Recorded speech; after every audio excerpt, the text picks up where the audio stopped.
अभी आप परम से सुनेंगे श्रवण संघ की आन बान शान युवाचार्य भगवान पूज्य श्री महेंद्र सिंह जी महाराज साहब को युवाचार्य।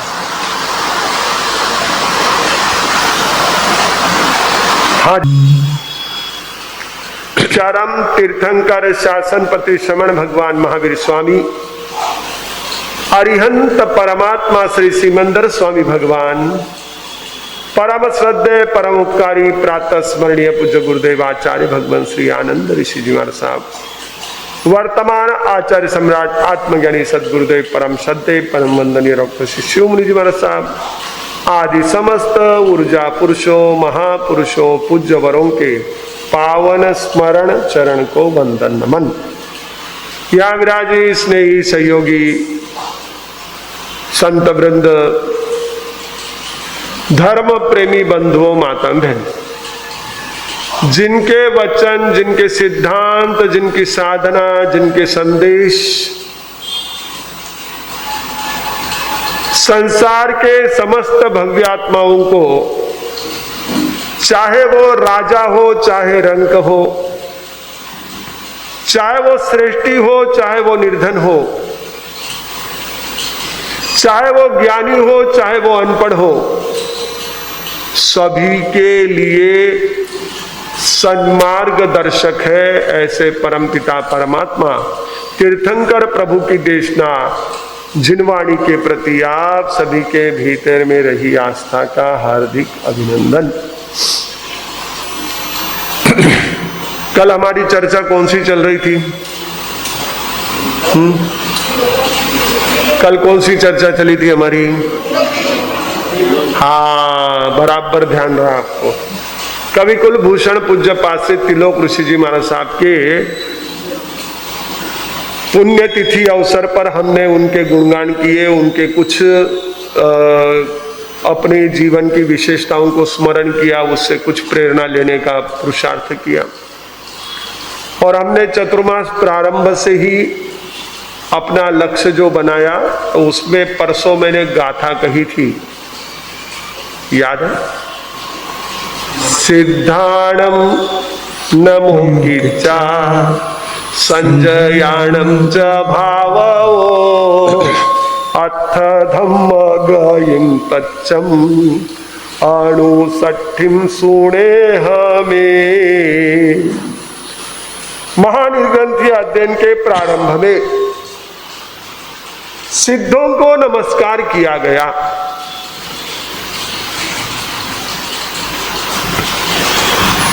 वैसे भी हमारी ये संस्कृति है कि जो अपने लक्ष्य तक पहुंचे हैं उनके प्रति बहुमान व्यक्त करे। आप कभी भी ध्यान कर लेना कि यदि आपको किसी भी मंजिल की तरफ कदम बढ़ाना है तो सबसे पहले आपको अपने जो उस क्षेत्र के, जो उस लक्ष्य के, यात्रा के आइकॉन्स है, उनके प्रति रिस्पेक्ट मन में रखना ही होगा। After that you can go ahead, otherwise you can't go ahead. अगर किसी को बैटिंग में अपने सफलता पानी है तो उसे सचिन हो, धोनी हो, कोहली हो, किसी न किसी को तो, या आज का सूर्यवंशी हो, किसी न किसी को तो क्या बनाना पड़ेगा। जिन्होंने हॉकी सीखी उन्होंने ध्यानचंद से लेकर के कई प्रकार के ऐसे आइकॉन अपने सामने बनाए, तब आगे बढ़े। जिन्होंने टेनिस हो, बैडमिंटन हो, व्यवसाय हो, बिजनेसेस हो, अपने आइकॉन के प्रति उन्होंने एक रिस्पेक्ट। कंपटीशन क्या करनी है? कंपटीशन तो कहीं भी करने का भाव आपके मन में आए तो आपकी एनर्जी डाउन आती है, ध्यान रख लेना। हमको लगता है कि कंपटीशन करने से ना हमारी और एनर्जी बढ़ेगी, गलत फहमी है ये। प्रतिस्पर्धा करने से, कंपटीशन से हमको कहीं पर भी ऊर्जा नहीं मिलती है।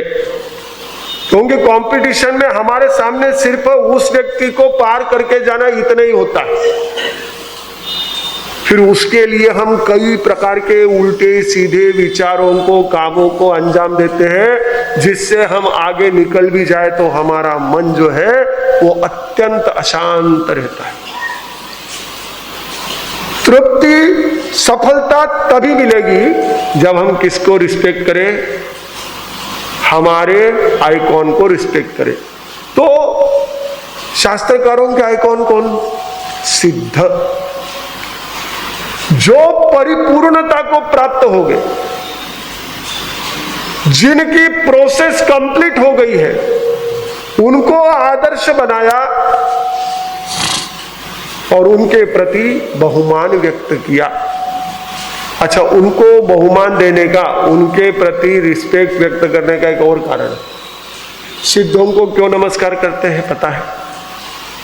भाई, उनका बहुत उपकार है। मैं क्लू आपको दिया हूं, सिद्धों का बहुत उपकार है। क्या उपकार है हमारे ऊपर? हमारे आगम, हमारे प्राचीन ग्रंथ और हमारे पूर्वाचार्य कहते हैं कि जब एक जीव इस संसार से निकलकर सिद्ध शिला पर पहुंचता है, उस समय में क्या होता है? एक जीव निगोद से, अव्यवहार राशि से निकल करके बाहर आता है। अनादि काल से अनंत काल तक उस अंधेरे में पड़ा हुआ वो जीव बाहर निकल पाता है, तो तभी निकल पाता है कब? जब एक जीव इस प्रकार से सम्यक पुरुषार्थ करके सिद्ध गति में जाता है। तो उनका बहुत उपकार है। हम आज आप यहां बैठे हैं, हमारे यहां तक पहुंचने में उस सिद्ध पद का बहुत बड़ा उपकार है। और साथ ही साथ जो पुरुषार्थ उन्होंने किया है वैसा दूसरा कोई नहीं कर सकता। उदाहरण के लिए मैं आपको बता दूं, केवल अगर कोई ट्रेडिशनल बिजनेस है, यानी 2-3 पीढ़ियों से बिजनेस चला आया है, तो उस बिजनेस के जो शुरुआत करने वाले हैं उनको पूछो उन्होंने बिजनेस को सेट करने में कितना पसीना बहाया, कितनी मेहनत की, रात दिन एक कर दिया, ना खाने की चिंता की, ना सोने की चिंता की। वो उस मुकाम तक तभी पहुंचे, उन्होंने बिजनेस को उस हाइट पर पहुंचाया कि अब 3-4 पीढ़ी के बाद में एक फोन कॉल पर काम हो जाता है, एक केवल ब्रांड से काम हो जाता है। ये ब्रांड है, भेज दो। लेकिन वो ब्रांड एस्टेब्लिश करने में कितनी मेहनत उन्होंने की। वैसे ही सिद्ध बनने के लिए उन्होंने प्रचंड पुरुषार्थ किया है, और वो भी बाहर में नहीं, भीतर में, जहां तो हमारा एंटर होना भी बहुत मुश्किल है, जहां हमारा पहुंचना भी मुश्किल है, वहां पहुंच करके उन्होंने प्रोसेस करके उसको कंप्लीट किया और अपना शुद्ध स्वरूप प्रकट कर दिया। उनको नमस्कार किया है।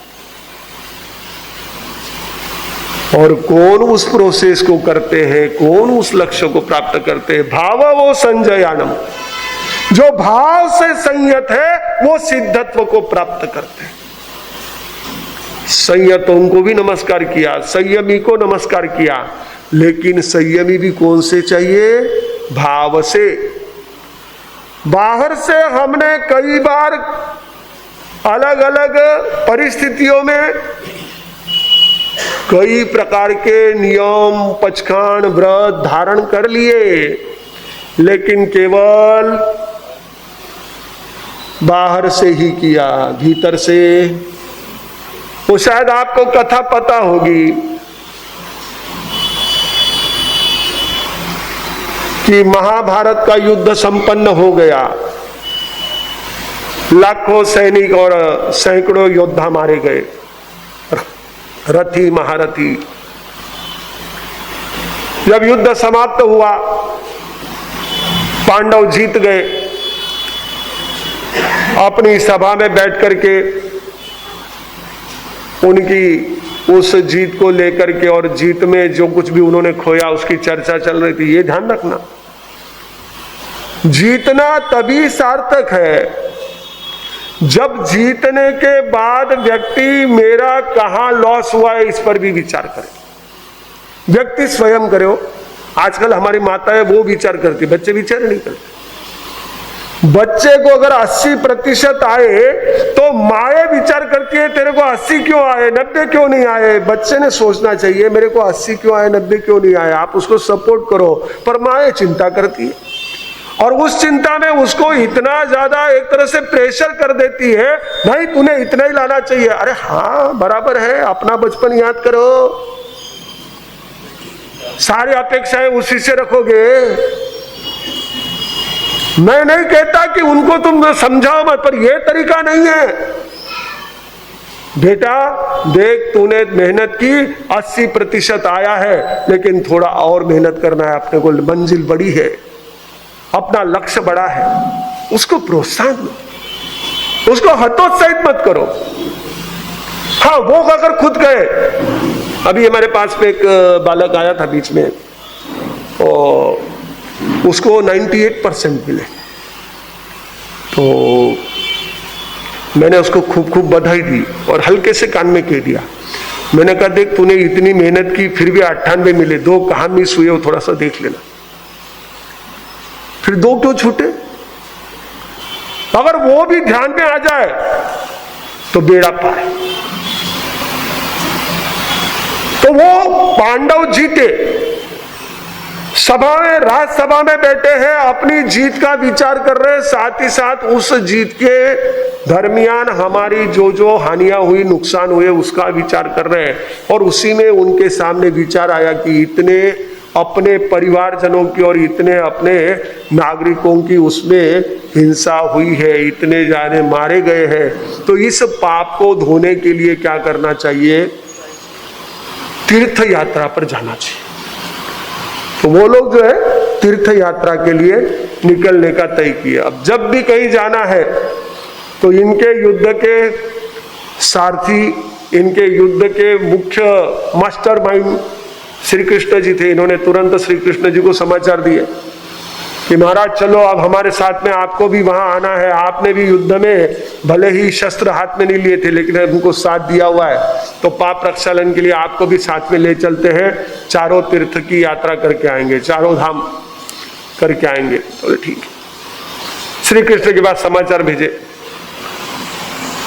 श्री कृष्ण ने उसी दूत के साथ में एक कद्दू भेज दिया। कद्दू को आप घिया कह दो, भोपरा कह दो, या कोहड़ा भी कहते ना, उसको जो भी कह दो आप। तो वो कद्दू भेजा उन्होंने, श्री कृष्ण जी ने उसके पास में, और कहने लगे कि अभी मेरे पास में राजकाज का बहुत ज्यादा ये है, लोड है, अभी बहुत ज्यादा राजकाज का बोझ है, तो मैं अभी ये नहीं आ सकता हूं, मेरे तरफ से प्रतिनिधि को ले जाओ। उन्होंने वो कद्दू दे दिया। कुंती माता के साथ में 5 पांडव निकले, द्रौपदी निकली, सभी जाने गए, जगह जगह पर गए। और आपको पता है कि जैसे जैसे धामों पर जाते हैं बीच में, तो आपको भी क्या है, काफी कुछ जानकारियां अलग अलग माध्यमों से मिलती रहती है। अभी तो बहुत बड़ा आयोजन वहां हुआ था प्रयागराज में भी, तो आपको पता है अभी वो तो अब आंकड़ा गवर्नमेंट जाने, आप जानो, हम नहीं जाने, लेकिन पेपर में तो दिया था कि 10 करोड़ से या 100 करोड़ लोगों ने या 80 करोड़ लोगों ने डुबकियां लगाई, जो भी है। तो वो सब जने जाकर के जो है ना चारों धाम पर जाते, पहले कद्दू को नहलाते, बाद में खुद अपने पहले नहीं, अपना पहले नहीं, पहले कद्दू, क्योंकि श्री कृष्ण महाराज का प्रतिनिधि था ना, तो उसको कद्दू को पहले बराबर उसमें डुबा डुबा करके निकालते, फिर वापस बढ़िया रेशमी कपड़े में लपेट के रख देते, रेशम के कपड़े में। ऐसे करते करते वो चारों धाम करके वापस अपने जगह पर आए। फिर वापस एक आयोजन हुआ, जैसे होते रहते अपने चतुर्मास में अलग अलग उत्सव होते रहते हैं, इसमें आपको थोड़ा सा कमी रहेगा, पर ठीक है, आपका आना ही उत्सव है, ये भी हम कभी समझ ले तो बहुत अच्छी बात है। तो वहां पर फिर गैदरिंग हुआ। हमारे वैसे भी आज भी भारतीय इसमें एक संस्कार है, हमारे लोगों में एक ऐसे संस्कार है कि कोई भी अगर तीर्थ यात्रा से आता है तो सब इकट्ठा होकर के उसको धन्यवाद देते हैं, बधाई देते हैं कि आपने इतना अच्छा किया। कई लोग तो जाकर के उसको प्रणाम करते हैं। जैसे वो पंढरपुर में जाते हैं वारकरी, तो वहां पर जाने वाले को, वहां से आए हुए को सब लोग उसके चरण छूते, देवा प्रणाम, देवा प्रणाम, देवा प्रणाम, उसको देवा कहते। तू वहां जाके आया ना भाई, तू भी हमारे लिए उतना ही पूजनीय। तो वो सभी लोगों को वहां पर, परिवार वालों को वगैरह इकट्ठा किया। श्री कृष्ण को भी कहा कि अभी वो आयोजन है तो आप जरूर पधारे। बोले बिल्कुल आएंगे। श्री कृष्ण भी पहुंचे और उन्होंने पहुंचते ही श्री कृष्ण ने पूछा, भाई मेरा वो प्रतिनिधि? बोले हाँ महाराज, बिल्कुल लेके आए उसको। उनको सौंपा, उन्होंने देखा बराबर, फिर अपने सेवकों को बुलाया और सेवकों के कान में कुछ कहा और उनको वो सौंप दिया। फिर सारी चर्चाएं वहां पर चली, कैसे उनका प्रवास रहा, कहां कहां पर किस किस के आशीर्वाद लिए, कितनी डुबकी लगाई, क्या क्या, सारा वर्णन चल रहा था। वैसे ही चलती आपकी बातें जैसे ना अलग अलग सीरियल की चलते रहती है। आजकल लोग मिलते तो अपने घर की बात नहीं करते, अपने प्रोफेशन की बात नहीं करते, अपने पढ़ाई की बात नहीं करते। बच्चे तक शायद ही कोई बोलता होगा कि भाई मैंने आज एक पेपर है, ये बहुत टफ था, ये ऐसा था, शायद ही कोई बोलता होगा। वो वही पूछेगा, अरे तूने वो देखा क्या एपिसोड? अरे उसमें बहुत गजब का था, बहुत जबरदस्त था, वो सीरियल ऐसे, वो सीरीज ऐसे। फूटे क्या पढ़ा इन चर्चा में, कुछ पता ही नहीं। उसी में उलझे हुए, देख भी उसी को रहे, बोल भी उसी पर रहे, और फिर कहते नहीं हमारी पढ़ाई नहीं होती, हमारे दिमाग में कुछ रहता नहीं है, हमारा दिमाग ये होता है, एग्जाम लिखते तब सब ब्लैंक हुआ। कैसे नहीं होगा भाई? तुमने खुद ने अपने हाथों से तो सबको वॉश कर दिया था, खुद से सबको इरेज कर दिया था। तुम इरेज करो ही मत, देखो, लेकिन बस वहीं के वहीं छोड़ दो, उसको तो दिमाग में लेके जाते हो। अब यहां प्रवचन सुना है, वो कितनी डिस्कस करेंगे पता नहीं, पर अगर उदयपुर फाइल्स देख के आ गए तो फोन पर चर्चा, मैसेज में चर्चा, सारी वही चर्चा।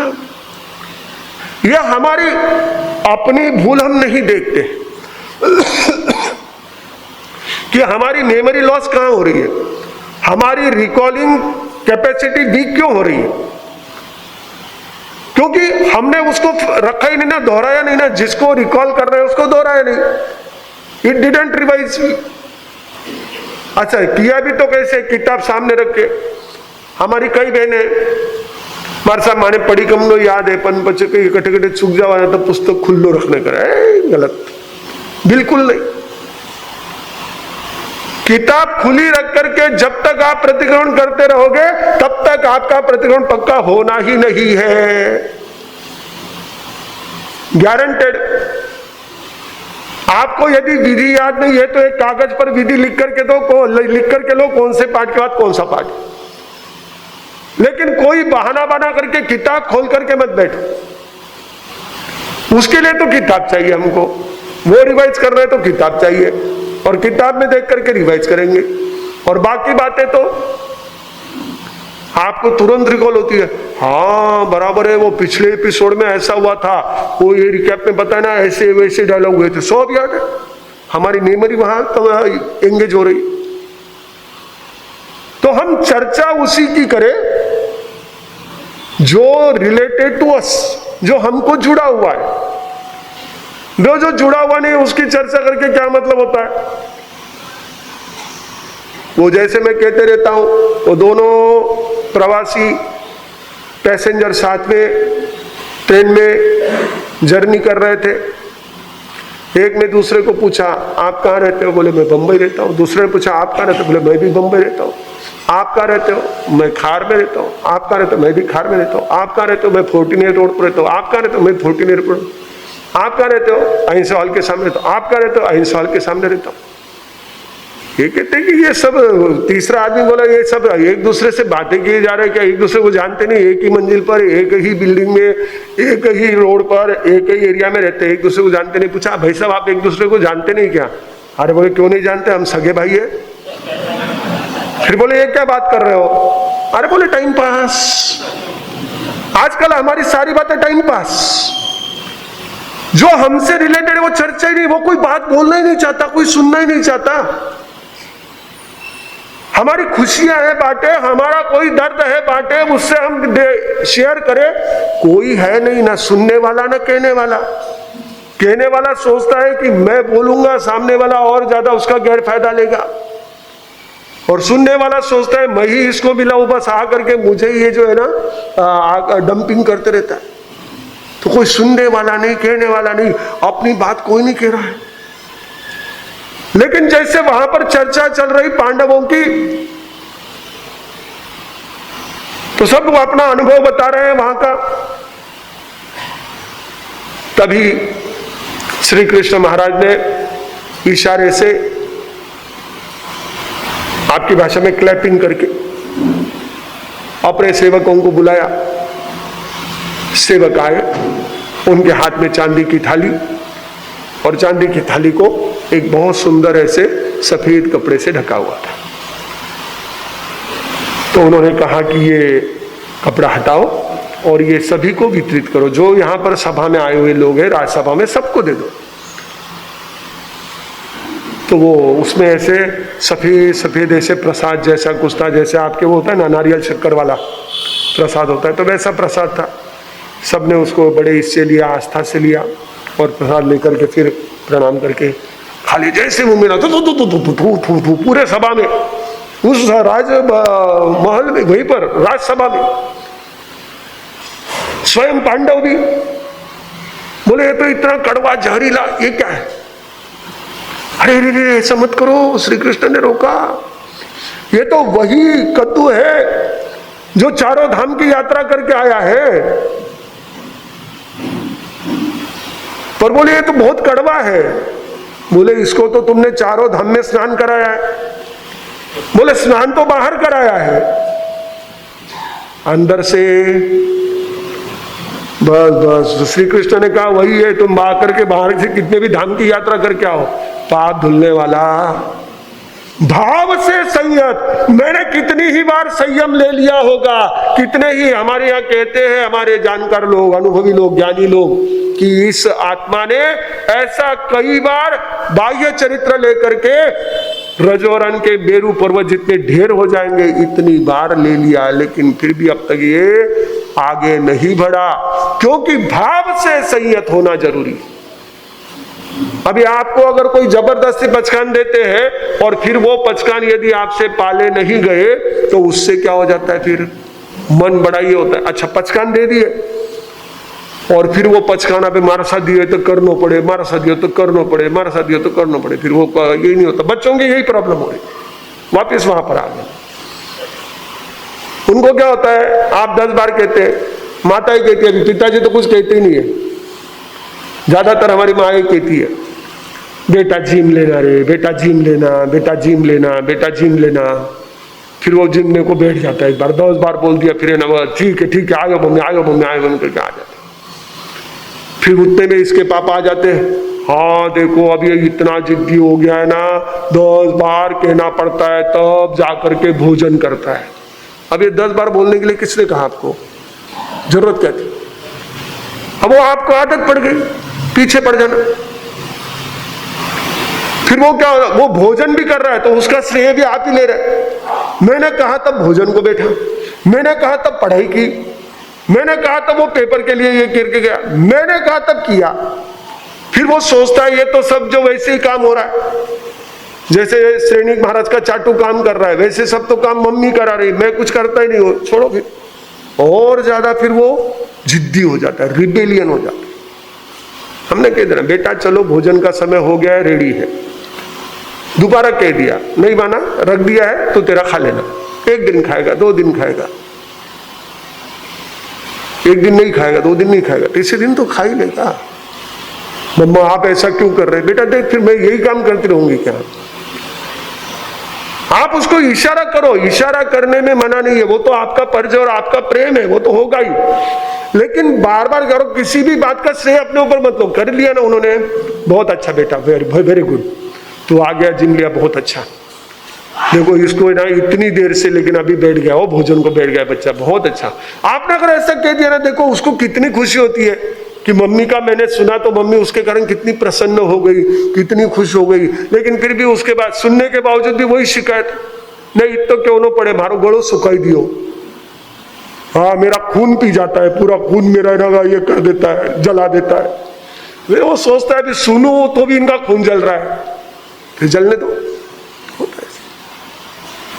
इसलिए ज्ञानियों ने कहा संजय नाम से भाव। इसलिए हम लोग क्या कहते हैं, हमारा कर्तव्य है हम आपको प्रेरणा करें, उसमें हम चूकेंगे नहीं। लेकिन पीछे ही पड़ जाए हाथ धो करके, तो फिर वो क्या होता है, करे तो भी नहीं, मारा सा घनो कियो ना एरा वास्ते करनो पड़ो, मारा सा घनो कियो ना, वो भाव से हुआ ही नहीं, द्रव्य से हुआ। जो काम भाव से होता है वही हमें सिद्ध पद तक पहुंचाता है, वही सफलता में ले जाता है। भाव प्रधान हमारा जैन धर्म है। हमारी भावों की निर्मलता, भावों की पवित्रता, भावों की शुद्धता जो है, वही हमारे लिए सबसे बड़ी साधना का आलंबन होती है, वही सबसे बड़ी साधना का ताकत होती है, सामर्थ्य होती है कि हमारे भाव ऐसे होने चाहिए, उस भावों में हम चले जाए, उन भावों में रह जाए। देखो आपको कितने ऐसे भावों से जुड़े हुए हमारे यहाँ के कथानक मालूम है, चाहे भरत चक्रवर्ती का ले लो, चाहे गज सुकुमाल का ले लो, चाहे अर्जुन माली का ले लो, भावों के आधार पर उन्होंने कितने अपने कर्म काट लिए, सिद्ध बुद्ध मुक्त बन गए। तो भाव से संयत होना ये महत्वपूर्ण है। जो भाव से संयत है उनको प्रणाम करके, और अथ धम्म गयिम तच्चम, इस अध्ययन के माध्यम से अर्थ धर्म की गति को, यानी प्रयोजन युक्त जो धर्म है उस धर्म के बोध को हम क्रमशः श्रवण करें। जो धर्म हमारे जीवन को अर्थ प्रदान करे, हमारे बिजनेस पे नहीं, मनी वाला अर्थ नहीं, अर्थ कौन सा, मीनिंग वाला अर्थ, जो हमारे लाइफ को मीनिंग दे, वो धर्म का अर्थ, वो धर्म का प्रयोजन। धर्म यानी सिर्फ क्रिया नहीं होती, उस क्रिया से, जैसे अब आप यहाँ आए, समय लेकर बैठे या मुंहपत्ती लगा कर बैठे, तो इससे मुंहपत्ती लगाने से कोई बहुत बड़ा धर्म होगा ऐसी बात नहीं। लेकिन यहाँ का वातावरण कितना, वह एक प्रकार से ऐसा अध्यात्म में बन जाता है। हम सब मुंहपत्ती लगा कर बैठे, कितना अच्छा लगता है, एक जैसे इसमें बैठे। अब बच्चे हमारे स्कूल में जाते हैं, वहाँ यूनिफॉर्म पहन के जाते हैं। अब यूनिफॉर्म पहनने वाला ही बहुत इंटेलिजेंट है, और जो विदाउट यूनिफॉर्म जाता है वो डल है, ऐसा थोड़ी होता है। या जिसने यूनिफॉर्म नहीं पहना है वो बहुत इंटेलिजेंट है, ऐसा थोड़ी होता है। वो तो अंदर का भाव। लेकिन जैसे वो यूनिफॉर्म उस स्कूल की पहचान कराता है, उस वातावरण का निर्माण करता है। कई फैक्ट्रियों में उनका अपना यूनिफॉर्म होता है, ड्रेस कोड होता है। हम लोग पुणे में थे, तो एक हमारा परिचित युवक दर्शन के लिए आया, तो उसने कहा कि महाराज साहब, मेरा एक मित्र जो है वो लंदन में ही पढ़ते थे दोनों साथ में, तो ये आगे आ गया था, नहीं ये लंदन में ही था और उसका मित्र यहाँ पर पहुँच गया था। तो उस मित्र ने उसको समाचार दिए कि मैं तेरे बैंक अकाउंट में यहाँ से रुपए की करेंसी जमा कर रहा हूँ, वहाँ वो पाउंड में कन्वर्ट हो जाएगी, तो मेरे लिए जूते ले आना, शूज। तो वो गया शूज लेने के लिए, तो वहां पर शूज लेने के लिए गया, वहां से वो 55,000 के अपने रुपए की करेंसी में कह रहा हूँ, और वो पाउंड में आप कन्वर्ट कर लेना, इतना हिसाब में नहीं करते रहता। तो 55,000 के वो जूते ले आया। अरे मैंने कहा वो जूते की दुकान में तो कोई खड़ा भी नहीं होगा ज्यादा। अरे बोले मार साहब, मेरा नंबर बहुत बाद में लगा, इतनी लंबी लाइन थी। और वहां के दुकान का रूल था कि उस दुकान का हर सेल्समैन उसी कंपनी के वही जूते पहने हुए था, उनका रूल था। फिर वो एक बिजनेस का उनका क्या होता है, वो क्या कहते हैं उसको, स्टेटस होता है, क्या होता है बिजनेस को, उनकी बिजनेस की वो एक पॉलिसी होती है कि वैसा ही वो रहेगा, तो वो असर करता है। वैसे ही ये हमारा जो वातावरण है, ये क्या करता है, मोमबत्ती बांधना, हमारा वंदन करना, ये सारी चीजें जो ना, ये उसको एक तरह से वातावरण को और सुंदर बना देती, वातावरण को और अनुकूल बना देती, हमको उसमें ढाल देती, हम कॉन्सेंट्रेट हो जाते हैं। जैसे शुरू में हम जब ध्यान करते हैं तो उस ध्यान के कारण हमारा जो इधर उधर भटका हुआ मन है बहुत सुंदर एकाग्र हो जाता है और हम एक लय में आ जाते हैं। वैसे ही तो ये सारी जो क्रिया है ना, ये धर्म नहीं। धर्म यानी हमारा जो जीवन, हमारा वास्तविक जो रूप है, हमारा जो स्वभाव है, हमारा जो नेचर है, दैट्स धर्म। वस्तु स्वभाव धम्मो, वस्तु का स्वभाव धर्म।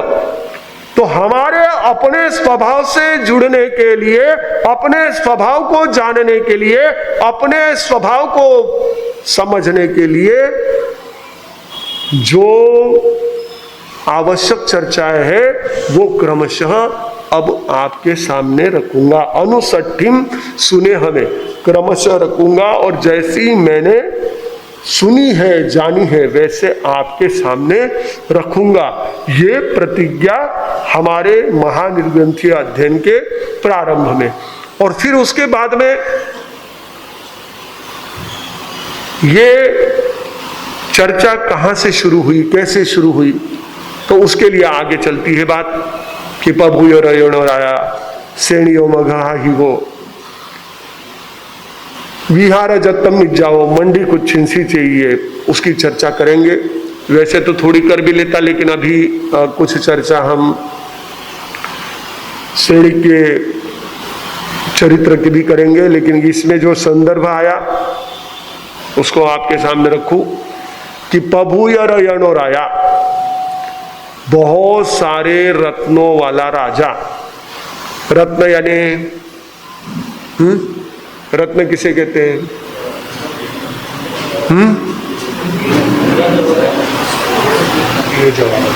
हीरे जवाहरात नहीं, वो पार्ट है, वो रत्न का पार्ट है, दैट्स पार्ट ऑफ रत्न। हीरे जवाहर वगैरह जो है, या अभी आजकल आपको वो जो बताए जाते हैं ना, अलग अलग, इधर लगा दिया तो वो उधर ये लगाना, इधर ये वो इधर। अब कई जनों के तो हमें ना उंगलियां 10 है, इसलिए बड़े दुखी रहते हैं शायद लोग, क्योंकि वो सभी उंगलियों में तो पहन लेते हैं, पर अब कहाँ पहने, इसके बाद में भी एक आध अंगूठी है तो कहाँ पहने उनको, बड़ा ये रत्न का किसने कह दिया, वो रत्न का कह दिया, कुछ कर लिया, पहन लिया, चलते रहते। तो रत्न बोल, रत्न का अर्थ बतलाते हुए हमारे कोशकार कहते हैं जो सर्वश्रेष्ठ है उसे रत्न कहते हैं। The best thing in that criteria, that's a रत्न। उस इसमें इसीलिए क्या आता है, हमारे चक्रवर्ती के पास कितने रत्न होते हैं, कितने रत्न होते हैं? हाँ 14 रत्न होते। अब वो 14 रत्न यानी कि ऐसे 14 रत्न, उनके भी तो 10 ही उंगलियां थी, वो कहां लगा के घूमेंगे? तो 14 रत्न कौन से उनके? चक्र रत्न, दंड रत्न, छत्र रत्न, असी रत्न, चर्म रत्न, मणि रत्न, काकनी रत्न, सेनापति रत्न, गाथापति रत्न, पुरोहित रत्न, स्त्री रत्न, अश्वरत्न, हस्ती रत्न, ऐसे 14। अब ये सब कैसे क्या रत्न हो गए? ये इनके रत्न के ऐसे ये बना दिए क्या, शेप बना दिए? नहीं।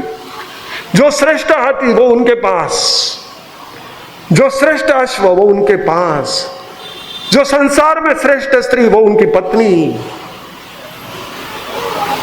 जो आयुध में सबसे श्रेष्ठ चक्र वो उनके पास, सर्वश्रेष्ठ जो तलवार वो चक्रवर्ती दास। तो रत्न यानी सर्वश्रेष्ठ। तो ऐसी बहुत सी उस जमाने की श्रेष्ठ वस्तुएं जिसके पास थी, ऐसा वो श्रेणिक जो मगध का राजा था, हमारे भारतवर्ष का सबसे समृद्ध और ताकतवर ऐसा राज्य मगध, उस मगध के राजा थे श्रेणिक। और वे विहार जत्तम निजाओ, विहार यात्रा के लिए निकले। हमारी वाली विहार यात्रा नहीं। हमारे वाली विहार यात्रा तो क्या होती है भाई, एक गांव से दूसरे गांव, गामानुगामम चरमाणे, गामानुगामम द्विजमाने, भुवाणुपुगिम चरमाणे, गामानुगामम द्विजमाने, एक के बाद एक गांव जाते हुए और एक गांव से दूसरे गांव को फरसते हुए। हमारी तो साधु संतों की विहारचर्या चलती है, पर उनकी विहार यात्रा यानी राजा की वो विहार यात्रा जो है वह होती थी अपने आप में कई विशेषताएं लिए हुए।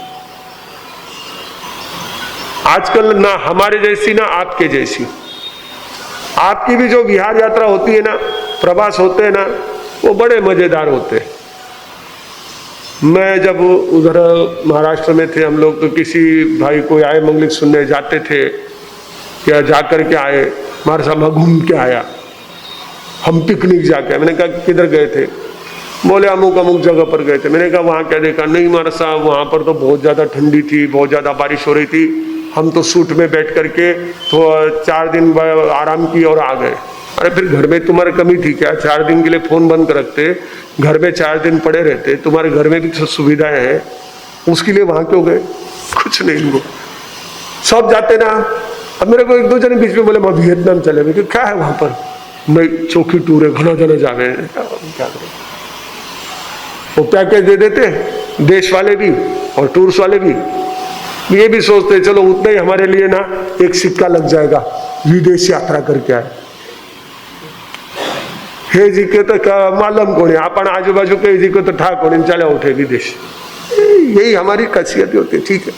लेकिन वो विहार यात्रा के निकला कहां पर? मंडी कुक्षिंसी उज्जाने, मंडी कुक्षी नामक उद्यान में। तो थोड़ा विहार यात्रा को हम समझेंगे, लेकिन एक बात ध्यान रखें, जैसे पहले के हमारे लोग होते थे, उनके उद्देश्य पूर्ण कोई भी यात्रा, कोई भी प्रवास होता था, हम कोई भी कार्य करते समय निरुद्देश्य न करें, बिना प्रयोजन के न करें, उद्देश्य पूर्ण हमारा कार्य होना चाहिए। जैसे कि बात चल रही थी कि श्रेणिक के जो पिता थे राजा प्रसेनजीत, अपनी राजसभा में बैठे हुए थे। उनका पहले तो विवाह हो चुका था, लेकिन तिलकवती जो एक सुंदरी राजकन्या उनके दरबार में आई, तो उन्होंने उसके पिता को शब्द दे करके कि इनका बेटा ही अगर हुआ तो मैं उसको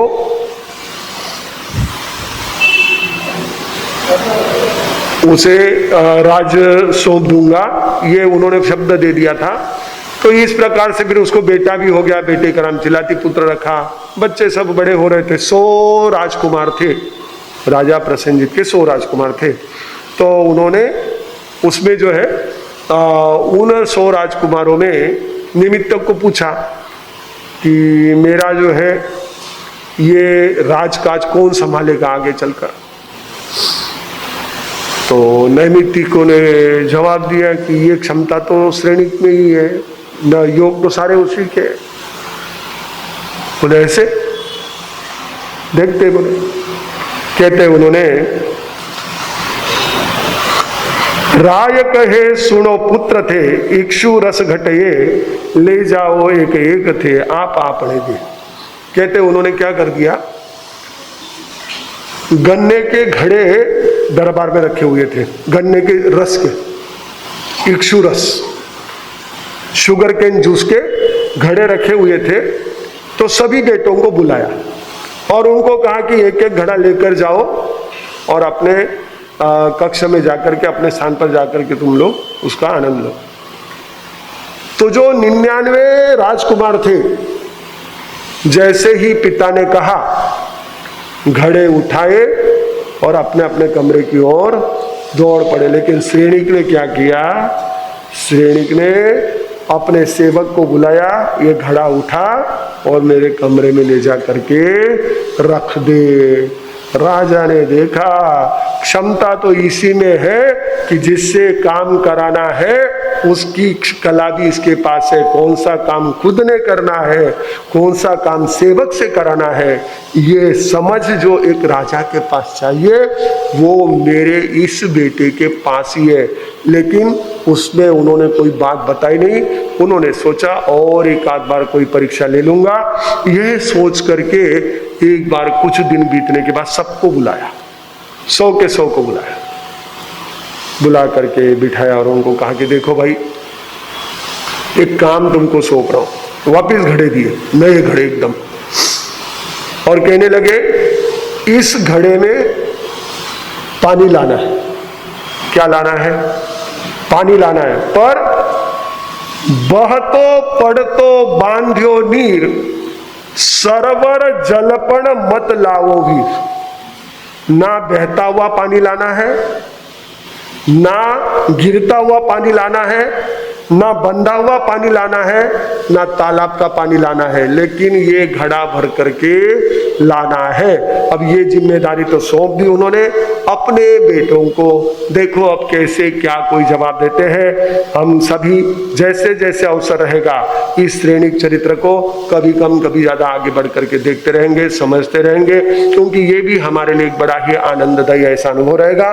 तो हम सभी ध्यान रखें, यदि हमको सिद्ध पद को पाना है, किसी भी कार्य में सफलता पानी है, तो सबसे पहले क्या करना पड़ेगा? उनके प्रति रिस्पेक्ट। जो हमारे आइकॉन है उनके प्रति मन में बहुमान लेकर चलो। कंपटीशन नहीं, प्रतिस्पर्धा नहीं, उनके प्रति मन में बहुमान रखो, पूरे मंजिल तक पहुंच जाओगे। उसी तरह भाव से संयत होना जरूरी है।